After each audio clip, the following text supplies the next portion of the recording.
আমি হ্যাঁ বলার সাথে সাথে রাহুল চোখ তুলে আমাদেরকে শান্ত দৃষ্টিতে তাকিয়ে রইল।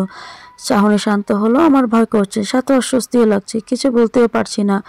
রাহুলের চাহনি অপেক্ষা করে বেশ কিছুক্ষণ পর আমায় ছেড়ে দাঁড়ায় রাহুল। তারপর একটু দূরে গিয়ে বলে ওঠে, কাল পূর্ণির জ্ঞান ফিরেছে, হীরাকে দেখতে চাইছে। আমি অ্যাড্রেস মেসেজ করবো তোমায়, হীরাকে কাল হসপিটালে পাঠিয়ে দিও। নাও আউট। আমার খুব কষ্ট হলো রাহুলের ব্যবহারে এভাবে কথা বলায়। কেন তা বুঝলাম না। আমি কিছু না বলে দাঁড়িয়েই আছি। তাই রাহুল চেঁচিয়ে ওঠে, আই সেড আউট হিয়ার। আমি কিছু বলার আগে বলল, আই সেড গেট লস্ট। আমি আর দাঁড়ালাম না, ছুটে বেরিয়ে যাই ওখান থেকে। তারপর রিক্সা করে বাসায় চলে আসি। সারাদিনের একবারও শিহাবের কথা মাথায় আসেনি, এসেছে রাহুলের কথা। যদিও রাহুল আমার সাথে এত খারাপ ব্যবহার করেনি, কিন্তু রাহুলের ওই চাহনি কেমন তাড়া করছে আমায়। সারাদিন বেড়ে রেপাস উপাস করে কাটে আমার। রাতে ভাইয়া এলে খাওয়া দাওয়া করে ভাইয়ের রুমে যাই কথা বলতে, কারণ একটু আগে রাহুল মেসেজ দিয়ে অ্যাড্রেস দিয়েছে, সেটা ভাইয়াকে দিতে হবে। কিন্তু আমি রুমে ঢুকে দাঁড়িয়ে আছি, কিছু বলছি না। তাই ভাইয়া আমায় ধরে বসায় বেডে। কি হয়েছে তোর, মুখ এমন কেন? কিছু হয়েছে তোর? ভাইয়ের প্রশ্ন শুনে মনে হলো ভাইয়াকে সব বলে কিছু ডিসিশন নেওয়া যায়, ভালো মন্দ। একমাত্র ভাইয়াই পারে আমায় এখন সঠিক পথ দেখাতে, কারণ ভাইয়া তো আর আমার খারাপ চায় না। আর তাছাড়া রাহুলের টপিক বাদ দিলেও শিহাব ক্ষমা চাইছে, তাকে ক্ষমা করা যায় কিনা তাও ভাইয়াকে জিজ্ঞেস করব। এসব ভেবে বলে ফেললাম, ভাইয়া হ্যাঁ বল, পরামর্শ চাই তোর, বল কি পরামর্শ চাই। সব পাবি। আমি ভাইয়াকে শিহাবের আজকের কথা, রাহুলের সব কথা বলে দিই। তারপর মাথা নুইয়ে রাখে, কারণ বুঝতেই পারছি ভাইয়া রেগে গেছে সব শুনে। বারবার পানি খাচ্ছে বেড সাইড থেকে নিয়ে। ভাইয়া রেগে গেলে বেশি বেশি পানি খায়, অদ্ভুত অভ্যাস। পানি খেলে কি হয় বুঝি না, রাগ চলে যায় নাকি অন্য কিছু কে জানি। অনেকক্ষণ পর ভাইয়া রেগে বলে ওঠে, তুই পাগল হির, কি করলাম আমি? আমি তো কিছুই করিনি। করেছে ওরা। তুই কি করিসনি তাই বল। এত কিছুর পর তুই এই বাস্টার্ডের সাথে কথা বলতে গেলি কি করে? নির্লজ্জ হয়ে গেছিস তুই। ভাইয়া আমি চুপ। তুই মহৎ হতে চাস, ক্ষমা করে। তাহলে শোনো, ছেলেকে ক্ষমা করা গেলেও সে এত যোগ্য নয় হির। বিবাহিত সে, যাই হোক না কেন নিতুকে একটা সুযোগ দিয়ে তার সাথে মানিয়ে নিয়ে সংসার করাই শিহাবের জন্য ভালো। তা না করে নিতুর সাথে তোর লাইফটাও নষ্ট করতে চাইছে সে এখন। বোন, তুই আর ওর ফাঁদে পা দিস না প্লিজ। এই বোকামো বাদ দে হির প্লিজ। চুপ করে বসে থাক থেকে চিন্তা করছি। কিছুক্ষণ ভেবে আমি মুচকি হেসে বললাম, আচ্ছা তাহলে আমি শিহাবকে ক্ষমা করে দিব, আর ওকে কিন্তু ওর লাইফে আর পা দিব না। তাহলে ঠিক আছে? হালকা হেসে হীরা বলল, হ্যাঁ ঠিক আছে, কিন্তু পারবি তো তুই ওই শিহাবকে বলতে?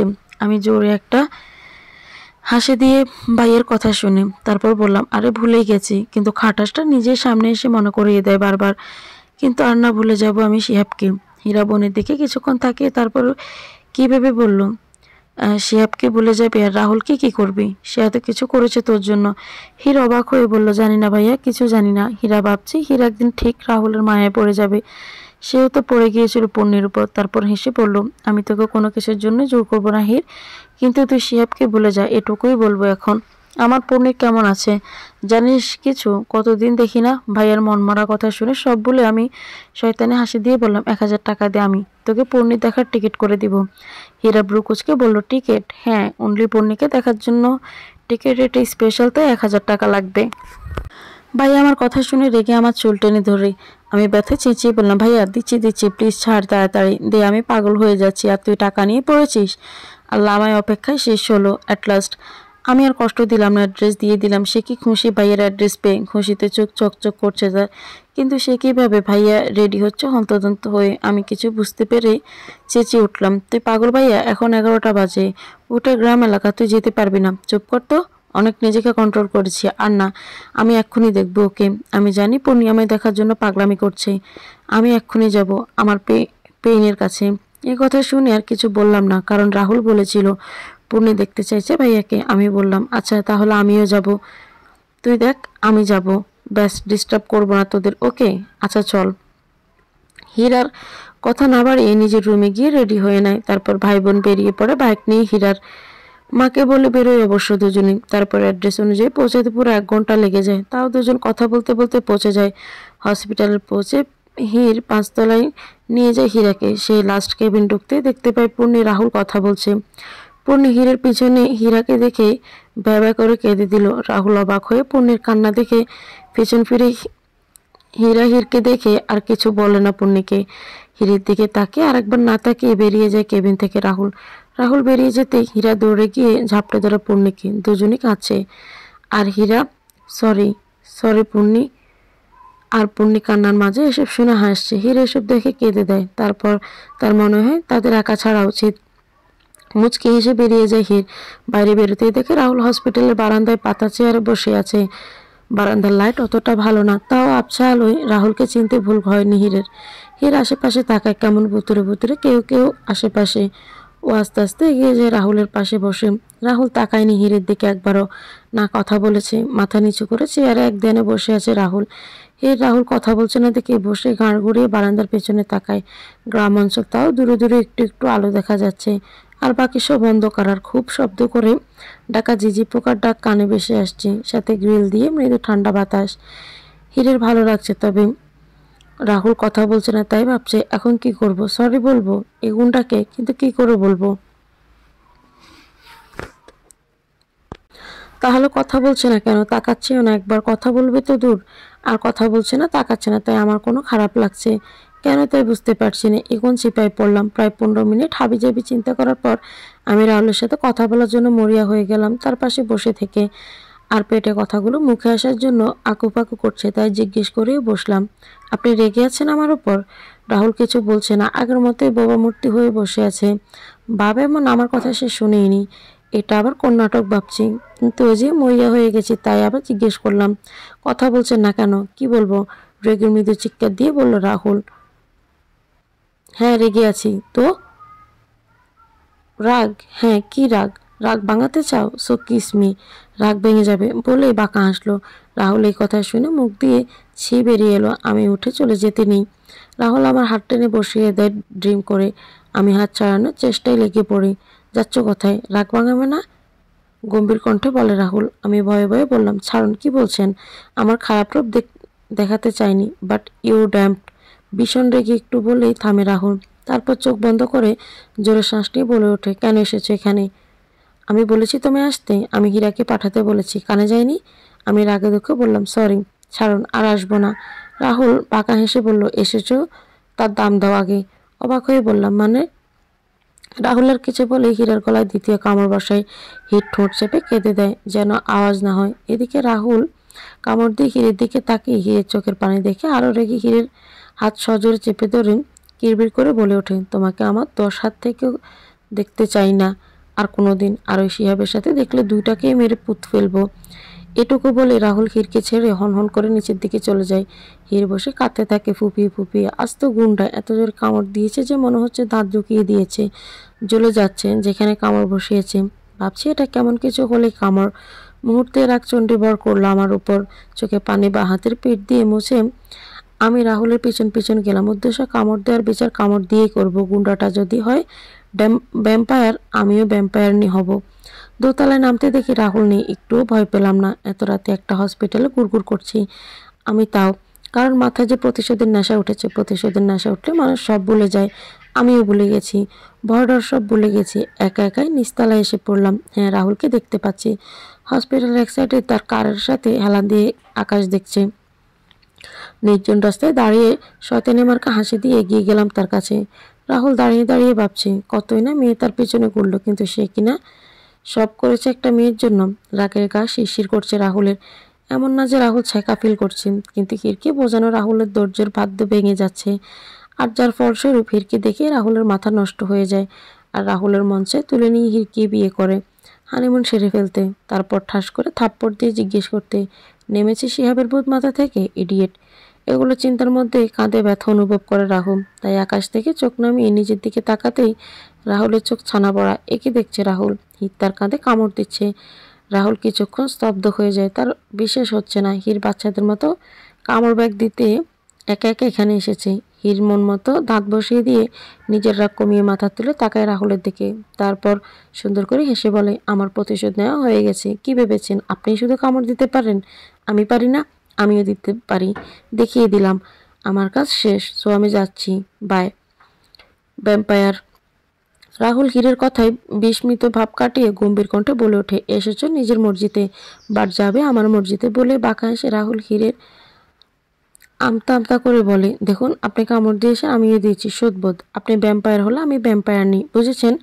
নেক্সট টাইম কামড়াকামড়ি করতে এলে আমি দাঁত বসিয়ে দিব। রাহুল মুচকি হেসে বলে ওঠে, ঠিক আছে, কামড়াকামড়ি করব না, আমি এখন অন্য কিছু করব। হির চেঁচিয়ে ওঠে, এ আপনার সমস্যা কি? কেন গুন্ডামি করেন শুধু আমার সাথে?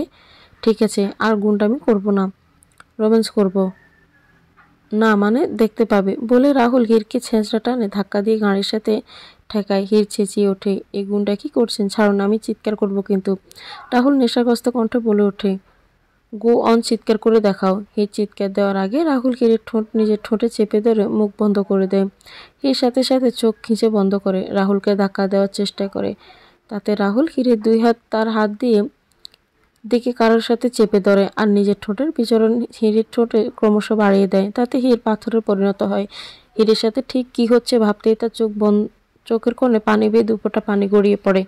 হিরকে শান্ত হতে দেখে রাহুলের হিরের ঠোঁট মুক্ত করে দিয়ে হিরের কোমর চেপে ধরে নিজের সাথে মিশিয়ে হিরের কপাল ঠেকায় রাহুল। হির কাঁদছে তা দেখে রাহুল বলে ওঠে, সরি, এক্সট্রিমলি সরি।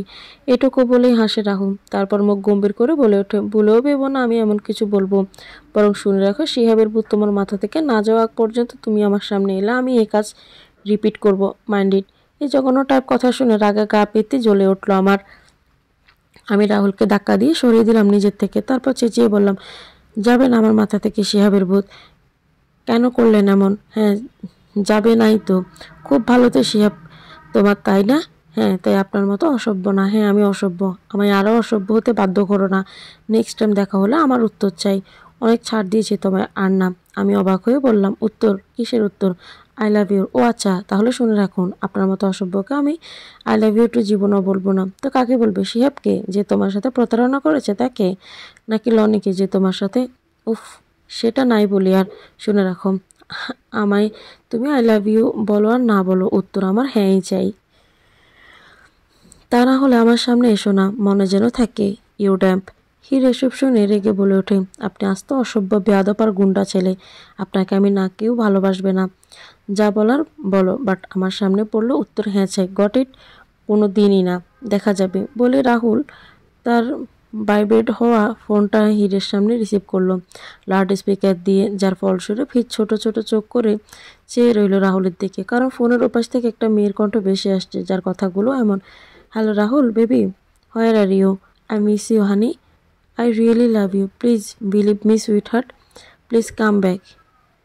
এসব শুনে হিরের কান্না যেন বেয়ে গেল, যা দেখে রাহুল বাঁকা হেসে ফোন কেটে দিল। কোন উত্তর না দিয়ে তারপর হিরকে উদ্দেশ্য করে বলল, বাই মাই স্লিপিং কুইন, বলে রাহুল হনহন করে উপরে চলে গেল। আর আমি বাচ্চাদের মতো কাঁদছি। কেন কাঁদছি জানা নেই আমার। রাহুলের অসভ্যতায় কাঁদছি, নাকি রাহুলকে অন্য কেউ আই লাভ ইউ বলেছিল বলে তা ভেবে কাঁদছি আমি। মন চায় যে নিজের মাথার চুল নিজেই ছেড়ে ফেলি। কি বলেছিল নিচে আসতে ভেবে নিজের প্রতি রাগ হচ্ছে খুব। কেউ ঠিক বলেছে প্রতিশোধ নিতে গেলে নিজেরই লস। আমারই তাই হলো ভেবে কান্না বেড়ে গেল। না, প্রতিশোধ নিতে আসতাম না। নিজের ফার্স্ট কিস এভাবে জোরপূর্বক হতো, তাও এই গুন্ডাটা করলো। এদিকে পূর্ণিকে জড়িয়ে ধরে রেখে নিজের বুকে হীরা পারলে কলেজায় ঢুকিয়ে রাখতো হীরা পূর্ণিকে। পূর্ণির কান্না থামলেও একটু পর পর দীর্ঘশ্বাস ফেলছে আর হেঁচকি তুলছে মেয়েটা। পূর্ণি গুটিসুটি মেরে হীরার বুকে লেপ্টে থাকা অবস্থায় মাথা তুলে হীরার দিকে তাকালো। হীরাও কেঁদেছে আজ। এতদিন পর পূর্ণিকে দেখে নিজেকে সামলাতে পারেনি। হীরার চোখ মুখও ফুলে গেছে। পূর্ণি মুচকি হেসে বলল, তুমি কিন্তু এখনো আমায় বলনি। হীরা অবাক হয়ে বলল, কি বলিনি? কপাল কুঁচকালো পূর্ণি, ভুলেই গেলে? আচ্ছা আমিই বলছি, আই লাভ ইউ বলনি এখনই? হাসলো হীরা। তারপর পূর্ণি মুখোমুখি বসে পূর্ণির গাল দুটো হাত ধরে বলল, I love you. I love you Purni, অনেক ভালোবাসি তোমায়। সেটা বলে বোঝাতে পারবো না, শুধু এটুকু বলে, যতটা ভালোবাসলে কাউকে ছাড়া বাঁচা যায় না, আমি ঠিক ততটাই ভালোবাসি তোমায়। তোমাকে ছাড়া বাঁচবো না যে। পূর্ণির ঠোঁটে হাসি, চোখে পানি নিয়ে বলে ওঠে, আমিও খুব ভালোবাসি আমার রাগী পাগলটাকে। ছেড়ে যেও না প্লিজ। হীরা পূর্ণিকে জড়িয়ে ধরে বলে ওঠে, আর কখনোই এই ভুল করবো না, কখনোই ছেড়ে যাব না তোমায়। বলে হীরা হালকা এসে পূর্ণির কপালে ঠোঁট ছোঁয়ায়। পূর্ণির মনে হচ্ছে আজ সে আকাশের চাঁদটা হাতে পেয়েছে। কতই না চোখের জল ফেলেছে এই দিনটার অপেক্ষায়, একবার প্রিয় মানুষটার মুখে ভালোবাসি কথাটা শুনবে বলে। আজ পূর্ণি মরে গেলেও কোনো কষ্ট নেই। প্রশান্তির হাসি পূর্ণির মুখে। আজ ওই দিন পর এক সপ্তাহ অতিবাহিত হয়ে যায়। পরে সব ঠিকঠাক থাকলেও রাহুলের ভূত আমার মাথায় চড়ে বসেছে। আমি না পারি ওই গুন্ডার কথা ভাবতে, আর না পারি ভুলতে। শিহাবের কাছে ছেঁকা খেয়েও আমার এমন জ্বালা হয়নি। আমি কোন পথে হাঁটছি তা আল্লাহই জানেন। শুধু নিজেকে খুব বোকা মনে হয়, কি করছি তা নিজেই জানি না। আশ্চর্য কথা, সকাল সকাল ভাইয়ের রুমে ঢুকলাম, দেখে আমার ভাই চকচক করে ঘুম দিচ্ছে। সারা রাত নিশ্চয়ই পূর্ণের সাথে টেম্পো চালিয়েছে আর এখন এত বেলা পর্যন্ত ঘুম দিচ্ছে। পূর্ণের সাথে দেখা হওয়ার পর থেকে আমার ভাই হীরার চোখ মুখ হীরার মতো চকচক করে শুধু। কিন্তু আমি তো ওই দিনের পর থেকে বিপদে, রাহুলের থেকে লুকিয়ে লুকিয়ে থাকি, না জানি কখন কি করে বসে। তার উপর গুন্ডাটার উত্তর চাই। অসভ্য ছেলে বয়ে গেছে উত্তর দিতে। আমার বেবি রেগে মেগে চিৎকার করে ভাইয়াকে ডাক দিলাম, ভাইয়া। হীরা, ভাইয়া উঠ বলছি, 10টা বাজে। হীরা লাস্ট চিল্লানিতে এক প্রকার লাফ দিয়ে উঠে বসে চোখ মুখ কুচকে বলে ওঠে, সমস্যা কি তোর, কেন ডাকলি? দেখ একদম দমকাবি না, তোর আর পূর্ণির জন্যে আমার যত জ্বালা আজ। হীরা বোকার মতো মুখ করে বলল, আমরা কি করলাম তোর সাথে আজব তো, তোদের জন্যই তো, বাদ দে, আমার টাকা লাগবে এক্ষুনি। হীরা বিরক্তি নিয়ে বলল, বোন ঘুমোতে দে, ওই যে কাবার্ড দেখিয়ে, কাবার্ডের ড্রেসের টাকা আছে, যত ইচ্ছে নিয়ে যা, বাট আমায় ঘুমোতে দে। 2 দিন বাদে বিয়ে, চোখে কালি পড়লে বউ আমায় ছেড়ে চলে পালাবে। বলে হীরা আবার ঘুমিয়ে পড়ল। কাঁথা নাকে মুখে টেনে হীর বেঞ্চি কেটে বলল, ঢংতা কথা একটু কম বললেই পারিস, যত সব। ড্রয়ার থেকে টাকা নিয়ে হাঁটা দিলাম ড্রয়িং রুমে। মাকেও এক প্রকার চিল্লিয়ে ডাক দিলাম, আজ আমার কি হলো আমি নিজেই জানি না। আম্মু কই থাকো? হীরের মা হুবুজুবু হয়ে কিচেন থেকে ড্রয়িং রুম এলো। তিনি বিস্মিত হয়ে বললেন, কি হয়েছে, কি চিল্লাচ্ছিস কেন এভাবে? রাগ হলো মার কথা শুনে। মানে কি আম্মু, এভাবে ডাকবো না? আমার নাস্তা কই? আমি ভার্সিটি যাব নাস্তা করে, জানো না তুমি? হীরের মা কপট রাগ দেখিয়ে বললেন, তার নাস্তা কি ড্রয়িং রুমে থাকে না, ডাইনিংয়ে থাকে? হীর বিরক্তি নিয়ে বলল, ও আম্মু, তুমি জানো আমি ড্রয়িং রুমে খেতে পছন্দ করি। কথা না বাড়িয়ে খাবার দাও। হীরের মা ব্যঙ্গ করে বলল, ইস, ড্রয়িং রুমে খাবার দাও? তা ড্রয়িং রুমে খাবার খাবি নাকি টিভি গিলে খাবি? মা তুমি ঝগড়া কম করো আমার সাথে, চিল্লাবা না একদম, ভালো লাগে না। আমি ঝগড়া করি? কতবার বলি এইসব, তোর চলাফেরা ভঙ্গি বদলা। হীর, এভাবে টিভি দেখে খাওয়া ভালো না, তুই শুনিস আমার কথা? আচ্ছা মা, টিভি অন করে খাবো। এবার তো খাবার দাও, ঝগড়া না করে। হ্যাঁ হ্যাঁ, যা গিয়ে বস, আনছি। হীরের মা তাড়াতাড়ি কিচেনে যায়। ওনার চোখে পানি চকচক করছে, কিন্তু ঠোঁটে তার একটা প্রশান্তির হাসি। আজ কতদিন পর সে আগের মতো ঝগড়া করতে পারলো হীরের সাথে। এই হীরকেই তো খুঁজছিল হীরের মা, কত কেঁদেছে আল্লাহর কাছে তার মেয়েকে যেন আগের মতো হয়ে যায়। আল্লাহ এতদিন পর হয় তো ওনার কথা শুনেছেন। হীরের মা ব্রেকফাস্ট বেড়ে চোখের পানি মুছে নেয়। তারপর হীরকে ড্রয়িং রুমে খাবার দেয়। সেখানেও এক পার্টি ঝগড়া করে নেয় মেয়ে। ওদের ঝগড়া হীরের ঘুম ভেঙে যায়। আগে এমন হলে হীরা রাগ করতো, মা বোনের ঝগড়া দেখে বিরক্ত হতো, কিন্তু আজ ওদের ঝগড়া শুনে ঘুম থেকে উঠে এসে ড্রয়িং রুমে সোফায় চুপটি করে বসে মা বোনের ঝগড়া উপভোগ করছে।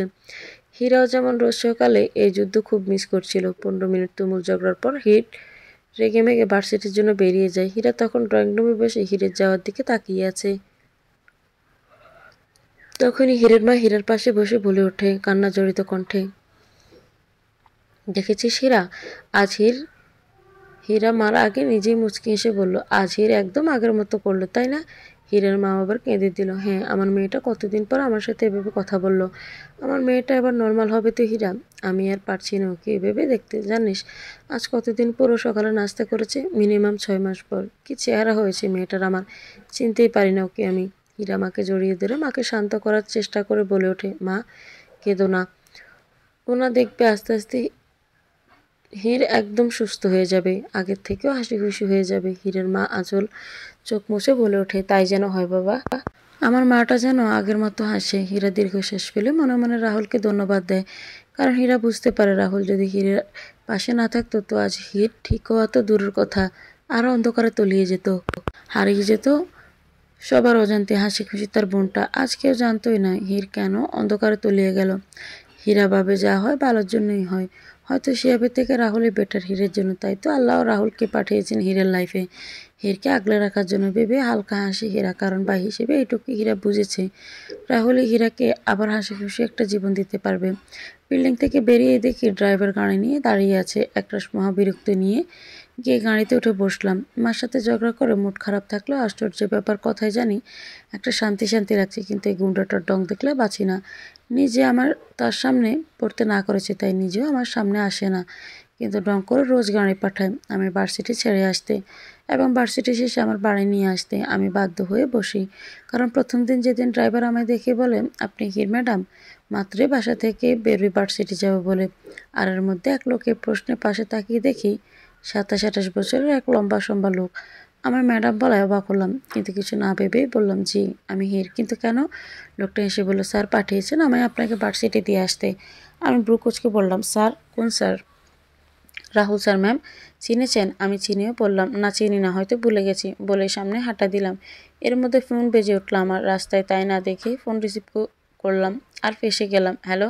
গাড়িতে ওঠো, গিয়ে নাও। এ বাজেকায় ধমক শুনি চট করে ফোনের দিকে তাকাই, রাহুল লেখাটা চকচক করছে। তা দেখে রেগে বললাম, আমি বলছি গাড়ি পাঠাতে।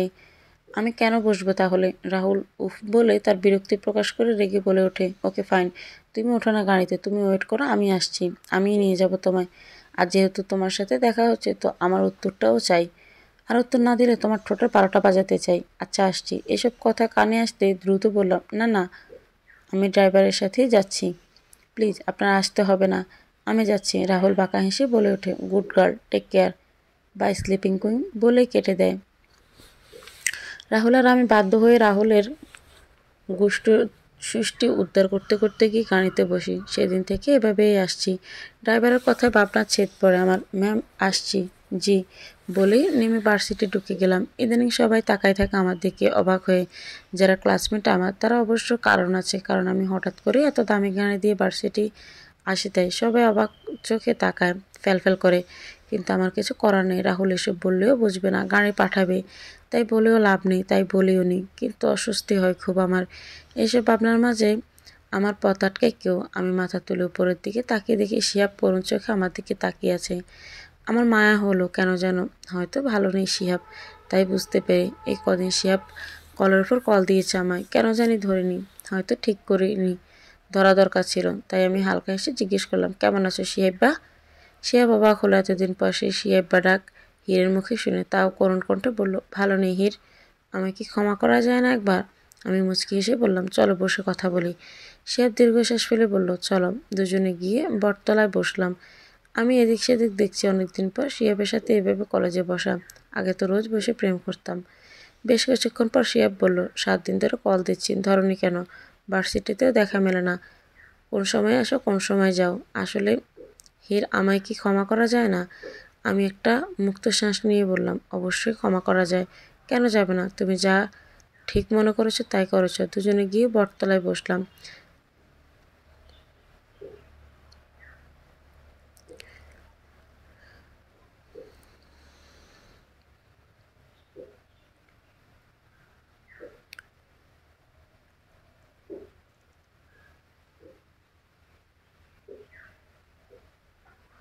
আমার কথা যদিও তুমি ভাবনি, কিন্তু তুমি ভুল কিছু করনি। একটা মেয়ের পাশে ছিলে তুমি ওই রকম অবস্থায়। হীর যে অভিমান করে কথাগুলো বলছে তা বুঝতে বাকি নেই শিহাবের। তাই সে আহত স্বরে দীর্ঘশ্বাস ফেলে বলল, আই নো হীর, আমার তোমাকে আগে এসব খুলে বলা দরকার ছিল।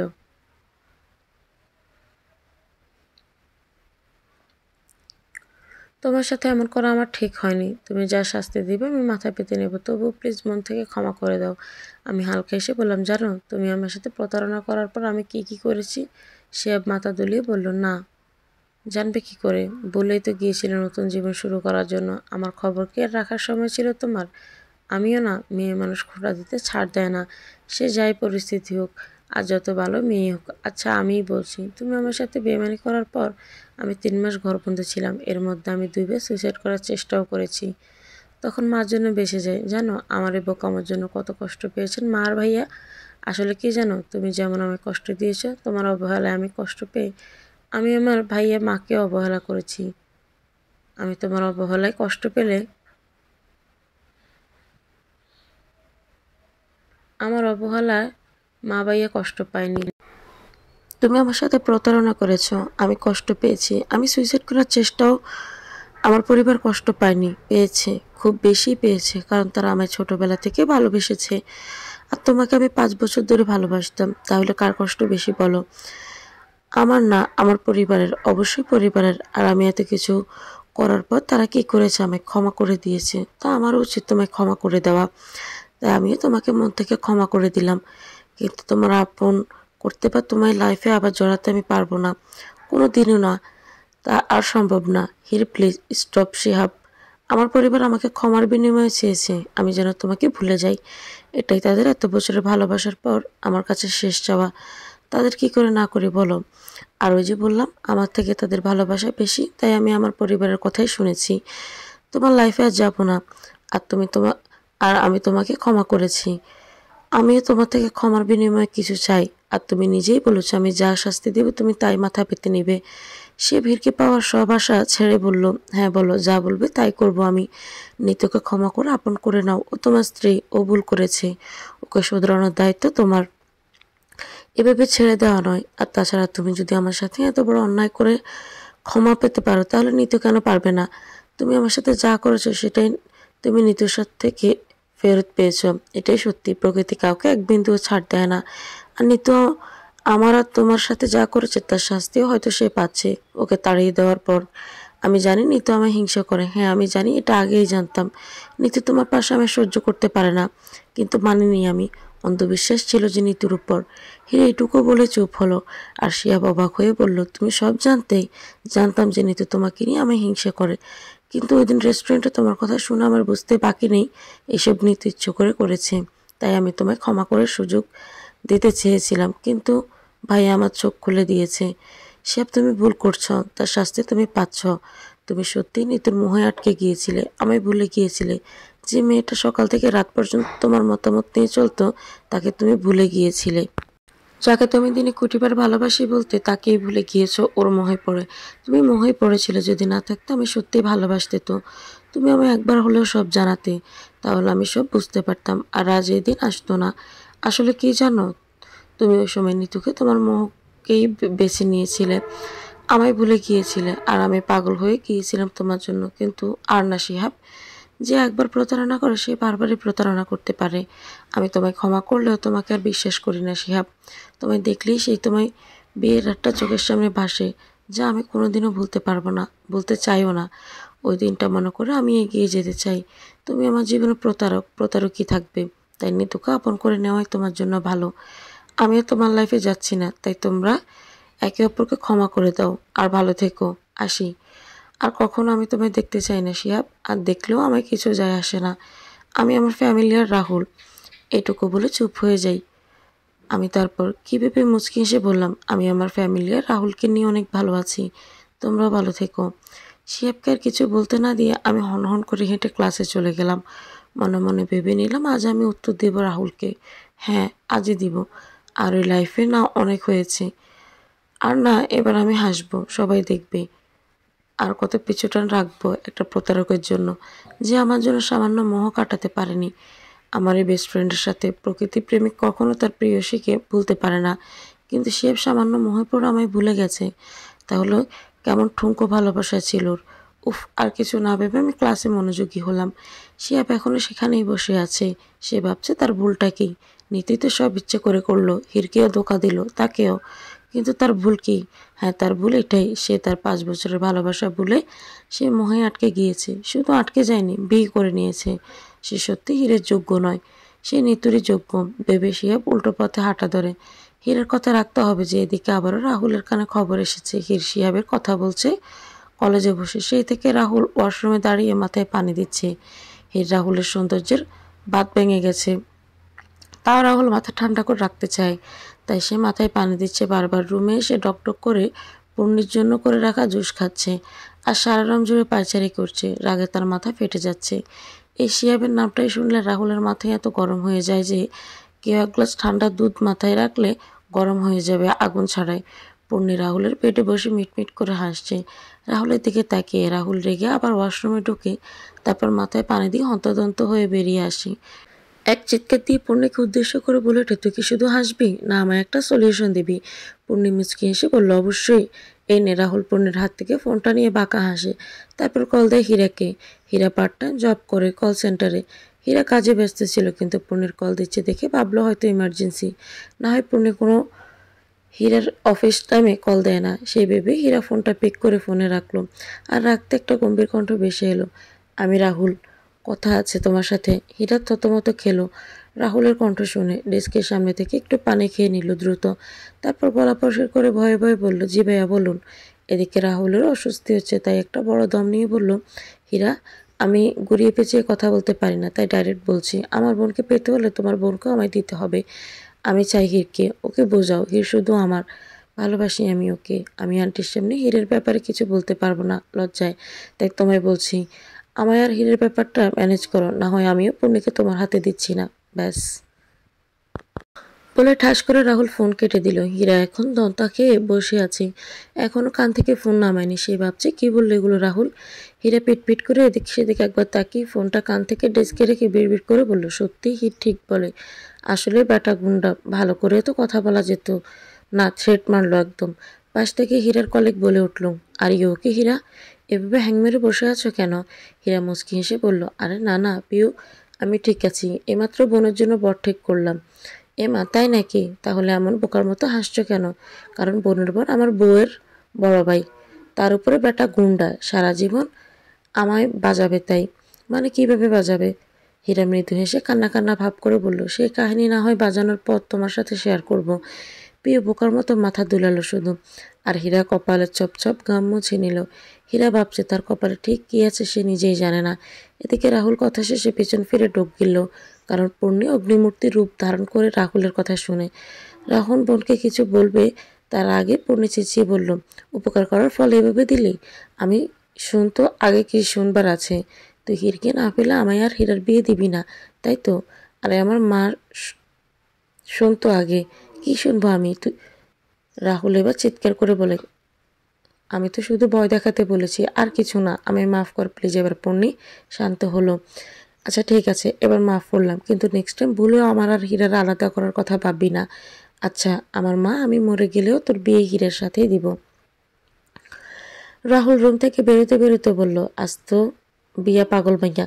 পূর্ণি বেগজি কেটে বলল, তোর হয় না তো তাই তোর জলে। রাহুল আর পূর্ণির কথা শুনলো না।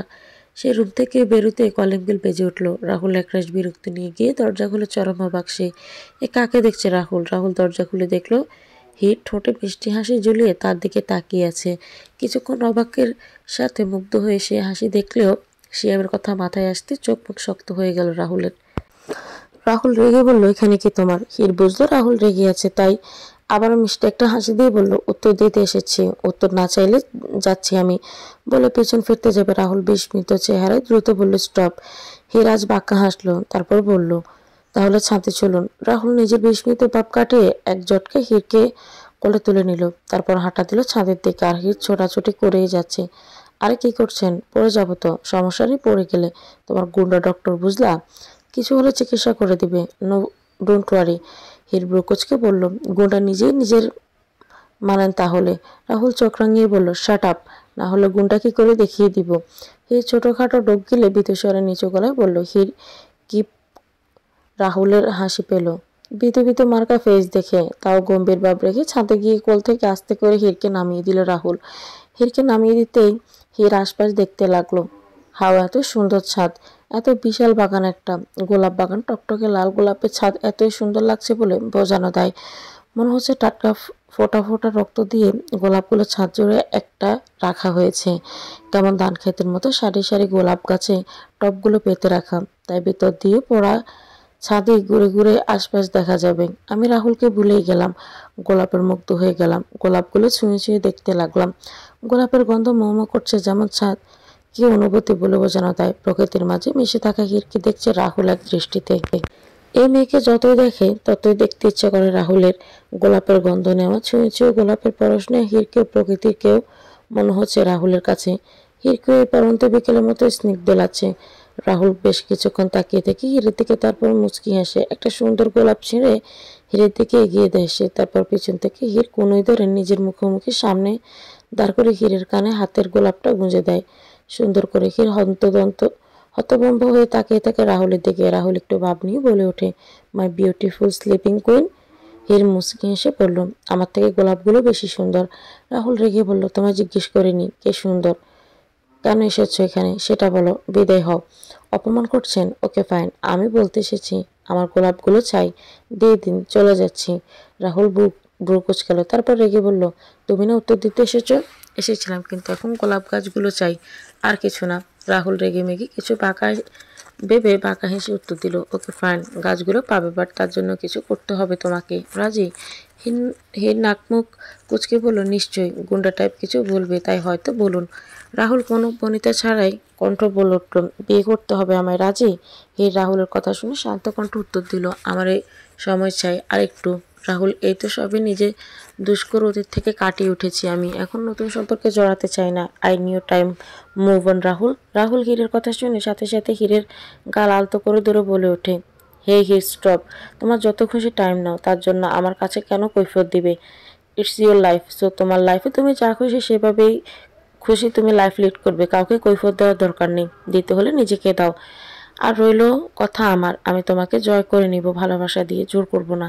তুমি নিজে যেদিন আমায় চাইবে আমি সেদিনই তোমায় আপন করে নিব, তাতে আমার মাথার চুল পেকে গেলেও প্রবলেম নেই, আমি অপেক্ষা করব তোমার, বুঝলে? হির মুচকি হেসে বলল, আপনি এত ভালো মনের গুন্ডা কেন? রাহুল হিরের নাকে নাক ঘষে বলল, আমি তোমার গুন্ডা তো তাই। হির হেসে দিল নিজের অজান্তে, কেঁদে দিয়ে রাহুলকে শক্ত করে জড়িয়ে ধরল। রাহুলও হিরকে বুকে নিয়ে নিল। রাহুল নিজেও জানে মেয়েটাকে সে এত কেন ভালোবাসে। হির ফুপিয়ে ফুপিয়ে কাঁদছে, রাহুল আটকাচ্ছে না হিরকে। রাহুল ভাবছে কাঁদুক, কাঁদলে মন হালকা হয়। হীরার সব রাহুলের বুকে কেঁদে হিরের সব কষ্ট রাহুলের সাথে ভাগ করে মন হালকা করে নিক, তাতে দুজনেরই শান্তি। এই পড়ন্ত বিকেলে হীর আর রাহুলের জন্য একটি নতুন জীবনের সূচনা। আজকের এই বিকেলটা হয়তো কেউ ভুলবে না, ভুলতে চায়ও না। শিয়াব বসে আছে নিতুর রুমে, নিতু চোখ বুজে শুয়ে আছে। জ্ঞান নেই নিতু থাকবে কি করে, নিতু ঘরবন্দি ছিল কদিন, তারপর সুইসাইড করার চেষ্টা করেছে নিতু। আজ হীরের সাথে কথা বলার পর শিয়াব নিতুর বাড়ি না এলে নিতু হয়তো এখানেই সব ছেড়ে পরকালে পাড়ি জমাতো। শিহাব নিতুর বাড়ি এসে দেখে নিতুর মা নিতুর রুমের বাইরে দাঁড়িয়ে নিতুকে ডাকছে আর চিৎকার করে কাঁদছে। নিতুর রুমে কি হচ্ছে বুঝতে পারছে না শিহাব, তাও কাঁপা কাঁপা পায়ে শিহাব এগিয়ে গিয়ে নিতুর মাকে ডাক দিতেই উনি পিছন ফিরে শিহাবকে দেখে জাপটে ধরে। শিহাব, বাবা তুমি এসেছ, আমার মেয়েটাকে বাঁচাও দয়া করে। হতভম্ব শিহাব কিছুই বুঝতে না পেরে বলল, আন্টি কি হয়েছে? নিতুর মা কাঁদতে কাঁদতে বলল, তুমি ওই দিন এসে আমার মেয়েটাকে অপমান করে গেলে, তারপর থেকে নিতু ঘর থেকে বের হয়নি, কিছু খায়নি, রুমে পড়ে আছে, বেঁচে আছে কিনা মরে গেছে জানি না, কিছু করো দয়া করে। শিহাবের মাথায় আকাশ ভেঙে পড়ল, কারণ ওই দিন রেস্টুরেন্ট থেকে হিরের সাথে দেখা করার পর শিহাব নিতুর কাছে এসেছিল, কিন্তু নিতুর কোনো কথা না শুনে নিতুকে যাচ্ছে তাই বলেছে। আর সেটা প্রায় এক সপ্তাহ আগের ঘটনা। এতদিন নিতু ঘরে একা কিছু করে ফেলেনি তো, ভাবতে শিহাবের বুক ধক করে উঠল। সে আবার দেরি না করে দরজা ভাঙায় লেগে পড়ল। ভিতরে নিত ক্লান্ত আর দুর্বল ছিল, না খাওয়াই দাওয়া করায়, কিন্তু দরজায় শিহাবের উপস্থিতি টের পেয়ে নিত কান্নায় ভেঙে পড়ে। তার আর মন চাইল না এ কলঙ্কে নিতে মুখ শিহাবকে দেখাতে। নিত প্রচণ্ড দুঃখে খাটে চেয়ার উঠিয়ে কাঁপা কাঁপা হাতে সে চেয়ারে উঠে দাঁড়ায় আর নিজের গলায় ওনাটা প্যানে বেঁধে নেয়। যে গলায় ওনা দিয়ে পা দিচ্ছে ধাক্কা দিয়ে চেয়ার ফেলে দেয় নিতু। ঠিক ওই সময় শিহাব দরজা ভেঙে ভিতরে ঢুকে আর নিতু বলে চিৎকার দিয়ে নিতুর পা জড়িয়ে ধরে। নিতু এই সময় ছটফট করছিল। এই দৃশ্য দেখেই প্রথম শিহাবের মনে নিতুকে হারানোর ভয় কাজ করে। তারপর নিতুর মার হেল্প নিয়ে শিহাব নিচে নামায় নিতুকে। নিতু দুর্বল থেকে জ্ঞান হারিয়েছে। শিহাব নিতুকে শুইয়ে দিয়ে ডক্টরকে কল দিয়ে আসতে বলে। নিতুর মা মেয়েকে ধরে কাঁদতে কাঁদতে শেষ। ধারণা তিনিই মেয়ের এই অবস্থার জন্য দায়ী। আগে যদি সঠিক পথে মেয়েকে দেখাতো তাহলে আজ এই দিন আসতো না, কিন্তু তিনি তো মেয়ের বাজে কাজে তালে তাল দিয়েছেন, আর আজ মেয়েরই এই দশা। না নিতু আজ ঘাটের না পারের। একটু পরে ডক্টর এসে নিতুকে দেখে যায়, স্যালাইন ফুস করে বিভিন্ন ওষুধ দিয়ে যায়। এসবের মাঝে শিহাব নিতুর মুখের দিকে তাকাতে পারছিল না। নিতুর এতটাই বাজে দশা হয়েছে, চেহারা বিশ্রী দেখাচ্ছিল। নিতুর চোখের নিচে কালি পড়ে গেছে, ছাপা ভেঙে গেছে, গালের মধ্যে ঢুকে গেছে, মুখের চামড়া কুঁচকে গেছে, ঠোঁট কালশিটে দাগ হয়ে গেছে। যেমন সব না খাওয়া সাওয়ায় নেওয়ার জন্য আর অতিরিক্ত চিন্তার জন্য নিতুর এমন অবস্থা হয়েছে। শিহাবের চোখে পানি চলে আসে নিতুকে দেখে। রাত 10টায় শিহাব নিতুর মাকে জোর করে খাইয়ে দিয়ে নিজের রুমে পাঠায় বিশ্রাম নিতে। মেয়ে চিনতে তিনিও দানা পানীয় নেননি। বয়স্ক মানুষ, আরও বেশি খারাপ অবস্থা ওনার। নিতুর মাকে পাঠিয়ে দিয়ে নিতুর মাথার কাছে বসে থাকে শিহাব। তারপর বেশ কিছুক্ষণ কাঁদে শিহাব। কার দোষ দেই আমরা মানুষের জীবনে নষ্ট করার জন্য? সত্যি কথা বলতে আল্লাহ যা ভালো মনে করেন তাই করেন সবার জন্য। না শিহাব কারো দোষ গুণ খুঁজবে না। শিহাব নিজের প্রতি প্রচণ্ড রাগ লাগছে। সে কি করে এত কিছুর পর নিজের স্ত্রীকে ফেলে আবারও হীরকে কষ্ট দিতে গেল। শিহাব ভুল করছে বারবার, লাগাতার, কিন্তু তা আর করবে না। নিজেকে ক্ষমা করতে হলেও নিতুকে ক্ষমা করে দিবে সে। এসব হাবিজাবি ভেবে শিহাব নিতুর মাথায় হাত বোলায়। হঠাৎ শিহাবের চোখ পড়ে নিতুর গলায় অন্যায় ফাঁস লাগায়। লাল হয়ে আছে নিতুর গলা। শিহাব দীর্ঘশ্বাস ফেলে এক দৃষ্টিতে তাকিয়ে রয় নিতুর শুকনো মুখটার পানে। হীর জিম মেরে বসে আছে আর রাহুল হীরের হাতে মেহেদি আর্ট করছে। রাহুল বেশ মনোযোগী হয়ে মেহেদি দিতে ব্যস্ত, কিন্তু হীরের অবস্থা খারাপ। হাতে মনে হচ্ছে কেউ এলোপাতাড়ি সুড়সুড়ি দিচ্ছে। তার উপর রাহুল হীরের এত কাছে বসে আছে যে হীরের অস্বস্তি হচ্ছে, কিন্তু কিছুই বলতে পারছে না হীর। এবার বলেছিল রাহুলের চোখ পাকানো দেখে ডোক গিলে চুপ হয় হীর। তখন থেকে দম ধরে জিম মেরে বসে আছে। আর হীরের অবস্থা দেখে পূর্ণি মিটমিট করে হেসে কুটি কুটি। হীর বারবার রাগে চোখে তাকাচ্ছে পূর্ণির দিকে। তাতে পূর্ণির ব্যঙ্গ করে হাসছে। মন চাইছে ভাই বোন দুইটাকে গিলে ফেলি। দুইটাই বজ্জাতের হাড্ডি। একটা সুরসুর দিয়ে জ্বালাচ্ছে তো আরেকটা হাসি দিয়ে। বাসায় যেতে দিচ্ছে না। এখানে এসেও বিপদে কেন আসতে গিয়েছিল। রাহুল যেমন হীরের মনের কথা শুনতে পেল, তাই বাঁকা হেসে বলল, যেতে দিব, আটকে রাখবো না। হীরা আসবে তোমায় নিতে। হীর হাঁ করে তাকিয়েছে রাহুলের দিকে। মুখ মশা ঢুকবে। হীর ততমা থেকে বলল, আপনি বুঝলেন কেমনে? রাহুল কিছু বলেনি, শুধুই চিরচেনা বাঁকা হাসি দিয়েছে। একটু পর কলিং বেল বেজে ওঠে। রাহুল গিয়ে দরজা খুলে দেয়। দরজা খুলে রাহুল আবারও অবাক। তার মা আর একটা ছেলে দাঁড়িয়ে আছে, আর কেউ নয়, সেই ছেলে যাকে উনি পূর্ণির জন্য ঠিক করেছিলেন। আর এই ছেলেকে দেখে রাহুলের রাগ মাথায় যেমন উপচে পড়ছে। রাহুলকে দরজায় দাঁড়িয়ে এভাবে তাকিয়ে থাকতে দেখে রাহুলের মা কপাল কুঁচকে বলে ওঠেন, এটুকু কি শিখো নেই, কেউ এলে ভেতরে আসতে বলতে হয়। রাহুল রেগে বলল, জানি, কিন্তু কে এলো তার মধ্যে একটা ডিপেন্ড করে ভিতরে আসতে দিব কিনা। কি বলতে চাও তুমি? রাহুল কথা বাড়ায় না, বলে ওঠে, ভেতরে আসুন। রাহুলের মার সে ছেলে নাম অর্ণিক দুজনে ভিতরে ড্রয়িং রুমে গিয়ে বসে। রাহুলও বসে তার মাকে জিজ্ঞেস করে, সো কি বলতে এসেছেন? অর্ণিকে পূর্ণিকে দেখতে এসেছে। হবু বউ অসুস্থতায় পাগল করে দিচ্ছিল আমায়, তাই নিয়ে এলাম। রাহুল রেগে কিটবিট করে বলল, মজা করতে এসেছেন আপনি? অর্ণি না, হীরা পূর্ণির হবু বউ। বর বলিনি আমি? হ্যাঁ বলেছ, কিন্তু আমি সেটা মেনে নিইনি। যাও পূর্ণিকে ডাকো। পূর্ণি ইচ্ছা মতো আর্নিকে চুল টানছে। বেচারা আর্নি চিৎকার করতেও পারছে না। লজ্জা যে কোনো মেয়ে তার চুল টানছে, তাই আর্নিক ছোটাছুটি করছে।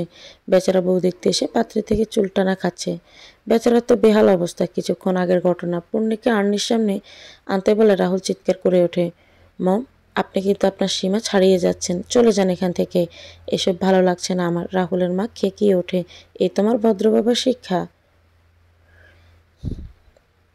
আমি তোমার সৎ মা, আমার সাথে এসব করাই তোমাকে শিখিয়েছে তোমার বাবা? কেন তোমার বাবা বলেনি আমার কথা শুনতে? আমি তোমায় বলেছি পূর্ণিকে ডাকো। পূর্ণিকে আমি ওই থার্ড ক্লাস ছেলের সাথে বিয়ে দিব না। পূর্ণির জন্য আর্নিকে বেস্ট, লাখে একটা ছেলে আমার। পূর্ণিকে পছন্দও করে। তোমার মতো আর্নিকেও মেডিকেলে পড়েছে। হ্যাঁ, সেটা ঢাকা মেডিকেল থেকে, তোমার মতো বিদেশে না। তাও কত ভালো কথা। তোমার মধ্যে আর আর্নিকের মধ্যে পার্থক্য নেই। কিন্তু এই হীরার কি আছে? রাহুলের যেন কেউ মাথায় চোখে মুখে আগুন লাগিয়ে দিয়েছে, যা দাউ দাউ করে জ্বলছে। হীরার ব্যাপারে বলার পর আর চুপ থাকতে পারে না, সে চিৎকার করে ওঠে, হ্যাঁ বাবা বলেছে আপনার কথা শুনতে, কিন্তু এটা বলেনি আপনার লোভী চিন্তা ভাবনা পূরণ করতে। আপনি এবং আমি নিজেও জানি আর্নিকের সাথে কেন বিয়ে দিতে চাইছেন আপনি। আর একটা কথা ঠিক বলেননি, আমার আর আর্নিকের মধ্যে পার্থক্য আছে। অনেক ডক্টর হতে চায় টাকা ইনকাম করার জন্য, আর আমি ডক্টর হতে চাই মানুষের সেবা করার জন্য। এটাই পার্থক্য আমাদের মধ্যে। আর সেই পার্থক্য থেকেই বলছি, হীরা যাই হোক লোভী না। রাহুলের এত কথা শুনে দমে যায়নি রাহুলের মা শায়লা চৌধুরী। তিনিও দাঁড়িয়ে চিৎকার করে বলেন, আমি এত কথা শুনতে চাই না, তুমি পূর্ণিকে ডাকো। আর শোনো, ছেলের টাকাই সব, তোমার কথায় পেট ভরবে না, বুঝেছ? রাহুলের আগে হাত পা থরথর করে কাঁপছে। সে এখানে আর এক সেকেন্ডও থাকতে সব লন্ডভন্ড করে দিবে। আর এই মহিলা পূর্ণিকে না দেখে কোথাও যাবে না, তা বুঝতে বাকি নেই। তাই রাহুল চিৎকার করে পূর্ণিকে ডাকে, পূর্ণি, পূর্ণি। পূর্ণি আর হীর গল্প করছিল। রাহুল চলে যাওয়ার পর পূর্ণির রুম থেকে ড্রয়িং রুমে দূরে একটু, তাই এতক্ষণে দুজনে কিছুই শোনেনি। কিন্তু রাহুলের গলা ফাটানো ডাক কিছুটা আসে পূর্ণির কানে। রুমে যেতে রাহুলের চিৎকার শুনে চুপ মেরে যায়। হীর বলে ওঠে, কিছুক্ষণ চুপ থেকে, রাহুল ডাকছে মনে হয়, ভাইয়া এসেছে, চল তোকে নিয়ে যাই। হ্যাঁ, কিন্তু ভাইয়ের বয়সে বোঝা যাচ্ছে রেগে আছে, কিন্তু কেন? হীর দীর্ঘশ্বাস ফেলে বলল, রাহুল হয়তো ভাইয়াকে মেনে নিতে পারেনি, তাই ভাইয়াকে দেখে রেগে গেছে। এখন চল, না হলে রাহুল আরো রেগে যাবে। অন্য মানুষকে হয়ে পূর্ণি শুধু হুঁ বলল। পূর্ণি বুঝতে পারছে বাইরে অন্য কিছু হয়েছে, কারণ হীরাকে তার ভাই কতটা পছন্দ করে সেটা পূর্ণি বোঝে। হীরাকে রাহুল পছন্দ করলে পূর্ণি হীরার জন্য মরতে বসেছিল, তাও হীরার সাথে বিয়ে ঠিক করতো না রাহুল। তাতে বোঝা যায় রাহুল হীরাকে অপছন্দ করে না, বরং পছন্দই করে। সেটা হীর না বুঝলেও পূর্ণি বুঝেছে। হীর পূর্ণিকে নিয়ে ড্রয়িং রুমে আসতেই দুজন থমথমে হয়ে যায়। এখানের পরিস্থিতি থমথমে। হীরের রাহুলের মাকে দেখে অবাকের সাথে ভয়ে ডোক গিলে, আর পূর্ণি অর্ণিককে দেখে অবাকের সাথে বিরক্ত হয়। পূর্ণি ড্রয়িং রুমে আসতে আসতে অর্ণিক বিশ্রীভাবে হাসছে তার দিকে তাকিয়ে। তা দেখে পূর্ণির গা জ্বলে উঠেছে। পূর্ণি রেগে তার ভাইয়ের দিকে তাকায়। রাহুল মাথা নিচু করে সোফায় বসে রাগে ফুঁসছে। বাইকে এত রাখতে দেখে আর কিছু বলে না পূর্ণি। পরে যদি রেগে উল্টাপাল্টা করে বসে রাহুল, তো রাহুলের মা পূর্ণিকে দেখে উঠে তার কাছে যায় আর হীরের দিকে তীক্ষ্ণ দৃষ্টিতে নিক্ষেপ করে। হীর তা দেখে মাথা নিচু করে ফেলে ভয়ে। শায়লা চৌধুরী পূর্ণিকে উদ্দেশ্য করে বলে ওঠে, এই মেয়ে এখানে কি করছে? এই মেয়ের ভাই তো তোকে ফাঁসিয়েছে, এখন এই মেয়েকে তোর ভাইকে এবারে ফাঁসাতে আসে? এ কথা শুনে হীরের চোখে পানি চলে আসে। তার বুঝতে পেরে পূর্ণি তার মার দিকে অগ্নিময় চোখে তাকায়। পূর্ণি রেগে বলে, কি বলতে এসেছেন এখানে সেটা বলুন। এখানে কে এলো না এলো তাতে আপনার কি? ভালোই বেয়াদব হয়েছিস, মার মতো দুজন। হ্যাঁ, আমরা আমার মায়ের মতো বেয়াদব, আর আপনি খুব ভদ্র, তাই তো আপনার সন্তানই হয়নি। রাহুলের মা একথা শুনে চেঁচিয়ে ওঠে, পূর্ণি খুব বার বেড়েছিস। পূর্ণি খুব রেগে আছে। হীরাকে ওই দিন তার সৎমা শুনিয়েছে যেন, তাই পূর্ণি তার সৎমাকে সহ্য করতে পারছে না। তাই নয় তাই বলে ফেলেছে, কারণ এই কথার জন্যই পূর্ণি মরতে বসেছিল। অ্যাক্সিডেন্টটার একটু গম্ভীর হলে আজ পূর্ণি মারাই যেত। তাই সব রাগ মার ওপর ঝাড়ছে পূর্ণি। রাহুল বুঝতে পারছে পূর্ণি আরও বড় কোনো কথা বলে ফেলতে পারে, তাই পূর্ণিকে চোখের ইশারায় চুপ থাকতে বলে। সে চায় না তার বা পূর্ণির দ্বারা কোনো বেয়াদবি হোক। রাহুলের ইশারায় পূর্ণি চুপ হয়ে যায়। আর পূর্ণিকে চুপ থাকতে দেখে রাহুলের মা বলে ওঠে, আচ্ছা এখন এসব কথা বাদ। শায়লা কথা ঘুরিয়ে বলে, আর্নিক যা পূর্ণির রুমে আলাদা করে কথা বলে দুজনকে বুঝে নে। পূর্ণি যা আর্নিককে নিয়ে তোর রুমে যা, একদম অসভ্যতা করবি না। এইসব থার্ড ক্লাস মেয়েদের সাথে থেকে এসব শিখেছিস। হীরকে উদ্দেশ্য করে বলে কথাগুলো। রাহুল এই কথা শুনে আজ চুপ করে বসে থাকতে পারে না। রেগে উঠে হীরের কাছে যায়। হীর মাথা নিচু করে টলমল করে দাঁড়িয়ে আছে। রাহুল আর দেরি না করে হীরকে টানতে টানতে আবার ছাদে নিয়ে চলে যায়। আর এদিকে পূর্ণির আগে ফুসছে তার সৎমার দিকে তাকিয়ে, যিনি রাহুল আর হীরের যাওয়ার দিকে তাকিয়ে আছে। পূর্ণি সহ্য করতে না পেরে আর্নিকের দিকে তাকায়। আর্নিক এখনো তার দিকে তাকিয়ে হেসে যাচ্ছে। পূর্ণিও আর্নিকের দিকে তাকিয়ে কি যেন ভেবে বাঁকা হেসে তারপর আর্নিককে উদ্দেশ্য করে বলে ওঠে, কাম বেবি, পার্সোনাল কথা বলবে না আমার সাথে, চলো রুমে চলো। আর্নিক যেমন আকাশের চাঁদ হেতে পেল, দাঁত বের করে হেসে বলল, অফকোর্স চলো। রাহুলের মা পূর্ণের কথায় ব্যবহারে খুশি হয়ে পা জ্বলিয়ে সোফায় বসলেন টিভি দেখতে। তিনি মনে মনে খুশি, অবশেষে তাহলে আর্নিকের সাথেই বিয়ে দিতে পারবে পূর্ণির, কারণ আজ রাহুল তো ওনাকে আটকাতে পারেনি। তাই উনি ভাবছে বিয়েটা আটকাতে পারবে না রাহুল, তিনি দিবেনি আর্নিকের সাথে পূর্ণির বিয়ে। ভেবে বেঞ্চি কেটে রাহুলের মা শায়লা চৌধুরী হাসেন। আর এদিকে পূর্ণি আর্নিকের রুমে এনে সুন্দর করে হেসে তার বেডেই বসতে দেয়। তারপর নিজেই বেডে উঠে আর্নিকের পেছনে বসে আর খপ করে আর্নিকের চুল টেনে ধরে। আর তখন থেকে আর্নিকের চুল টানছে পূর্ণি আর মৃদুস্বরে ঝাড়ছে, যেন শায়লা চৌধুরীর কানে এই রুমের কথা ওই রুমে না যায়। এদিকে পেছন থেকে চুল এমন আক্রমণে কিছুই করতে পারছে না আর্নিক। পূর্ণি রেগে গিয়ে চুল কিছুক্ষণ টেনে জাজালো কণ্ঠ বলে ওঠে, বিয়ে করবি আমায়? জানোস আমি কে, কি করতে পারি, দেখ আজ কি করি, তোর চুল একটাও রাখবো না। আমায় তো দূর, কাউকে তুই বিয়ে করতে পারবি না, টাকলা বানাবো তোকে আজ আমি। বলেই সজোরে টান দেয় পূর্ণি আর্নিকের চুল। আর্নিক ছোটার চেষ্টা করে, বাট চিল্লাচ্ছে না। লজ্জার ব্যাপার, একটা মেয়ে তার চুল টানছে। এভাবে আর্নিক রেগে বলছে, ছাড়ো পূর্ণি, হোয়াট দ্য। পূর্ণিকা আরও রেগে যায় আর্নিকের এই কথা শুনে। কি বললি, কি বললি শালা, আর তোর চুল টেনেছি না আমি টেনিস বল খেলবো। আর্নিক চেঁচিয়ে বলে, আরে পাগল নাকি তুমি, চুল দিয়ে টেনিস বল? ও আন্টি প্লিজ হেল্প, বাঁচাও পাগল মেয়ের হাত থেকে আমায়। এখন আন্টিকে বাঁচাও, বিয়ে করতে আসার আগে মনে ছিল না এসব? বল বাইরে গিয়ে কি বলবি তোর আন্টিকে, তুমি পাগল। ছাড়ো, এই তো চুপ, আমি পাগল, বলে পূর্ণি আরও জোরে টান দেয়। তো বল কি বলবি? বলবো তোমায় বিয়ে করবো না। এই তো সোনা বেবি। মায়ের ভয়ে ভূত পালায়, আর চুল টানার ভয়ে বুঝি বিয়ে করার ভূত যাবে না, তা কি হয়? এখন ছাড়ো প্লিজ। আচ্ছা ছাড়বো, শোন, ছেলে হলেও বড় চুল রাখার জন্য যদিও 2টা কানের নিচে দেওয়ার দরকার, তাও আমার হেল্প হলো বলে। এই তোকানা কিন্তু একদম না, তোর চুলকে অনেক ধন্যবাদ, নাও আউট। এটা বলেই পূর্ণি ছেড়ে দেয় আর্নিককে। আর্নিক আর দেরি করে না, তার বড় চুলগুলো হাত বুলাতে বুলাতে ড্রয়িং রুমে গিয়ে আন্টিকে সোফায় বসে থাকতে দেখে চেঁচিয়ে বলে ওঠে, আন্টি আমি যাচ্ছি, আমি এই মেয়েকে বিয়ে টিয়ে করবো না। এ মেয়ে আমার মান সম্মান কিচ্ছু রাখেনি। তুমি কি যাবে আমার সাথে? গেলে চলো, না হয় আমি একা গেলাম। আর্নিকের চিৎকার। শায়লা চৌধুরী হুবুজুবু হয়ে সোফা ত্যাগ করে এসে আর্নিকের হাত চেপে ধরল। বাবা বল, আমায় কি হয়েছে? রাখছিস কেন? তুই কি আমায় এতদিনের ইচ্ছে পূরণ করবি না? পূর্ণি কি কিছু করেছে? এ কথায় আর্নিক রেগে মাথায় হাত বোলাতে বোলাতে কড়া গলায় বলল, আহ আন্টি, আমি এখন এসব শুনছি না। তুমি যাবে কি না বলো। শায়লা আর্নিকের রাগ দেখে আর কিছু বলতে পারে না। সুরসুর করে আর্নিকের পেছন ছোটে। আর্নিক রেগে বোম হয়ে আছে। তার ভাবতে অবাক লাগছে সে একটা মেয়ের কাছে এভাবে হেনস্থা হলো। রাগে তার এই শখ করে বড় করা চুলগুলো কেচকেচ করে কেটে ফেলতে ইচ্ছে করছে। এগুলোর জন্যই তো পূর্ণি এমন করতে পারলো। সে এখন লজ্জায় বলতেও পারছে না শায়লা চৌধুরীকে পূর্ণি তার সাথে কি করেছে।